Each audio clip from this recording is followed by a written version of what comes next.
Hello everyone, welcome back to the channel. Hope you're well, thank you for joining me again. You know, over the last couple of days, and I've done videos on this before, it's so obvious how manipulative and economical with the truth the mainstream media actually are. People watch this stuff every day. I mean, you remember, well, probably as far back as the 80s actually, you looked at the news to be informed what was going on. That's what the news was for. But as we've moved into a cycle in, you know, modern times of a 24-hour news cycle, they have to fill it with something. They have to fill it with sensationalism. They have to fill it with opinion. And our opinion is always influenced by everything we see and everything we hear. It's very interesting. Now, I want to pull two examples out of the bag right now to illustrate this for you. The first one is this much publicised spat between Zelenskyy, Vance and Trump in the White House a couple of days ago now over a disagreement to do with whether he was wearing a suit or whatever it happens to be. All hell broke loose, and we've seen ever since in the media that it's been very anti-Trump. You know, it's all Trump's fault. How dare he? Bad taste in the mouth. Shame on America and all the rest of it. Now, all of this is based on a snippet of information, a clip of a video designed for maximum effect to give the impression that Trump is the bad guy. Because, of course, as far as the media, as far as the establishment go, Trump is the bad guy. Well, what if I were to tell you that there is a full 50-minute video of the entire thing from beginning to end? You need a cup of tea to, you know, get through it, sit and watch it.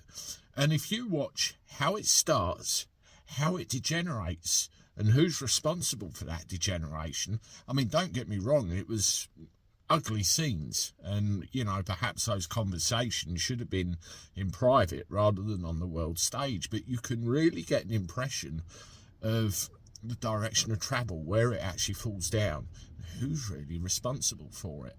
That's what the point is. Clarity is very, very, very important, particularly with things like this, because otherwise you look at the mainstream media, you watch what they want you to watch, make your own mind up the way they want you to make it up. The rest is history, as they say. And when you look at all the dangerous, very dangerous rhetoric going around on the news at the moment, you can see where it's going. It's almost like a predetermined course of action. Well, the other one I want to bring you as well, you know the famous, we'll call him YouTuber, one of the bigger YouTubers, Mr. Beast. He was a victim of mainstream media bullshit, we'll call it, and his words were taken out of context. You have a look at this screen dump here, and it says that apparently he said life was so much easier when he was broke. And he's got an absolute shitstorm of negative comments, negative publicity and everything else. And if you read the actual transcript of the interview, and if you actually watch the interview itself, he said life was so much easier, bro, or words to that effect. In short, he didn't say what he's being accused of. It's gutter journalism. So, you know, there's two examples there, political and Mr. Beast, one of the biggest YouTubers on the planet, and how things are twisted out of proportion. People can be very reactionary. They can go and hear something and think, they can't say that, they can't say that.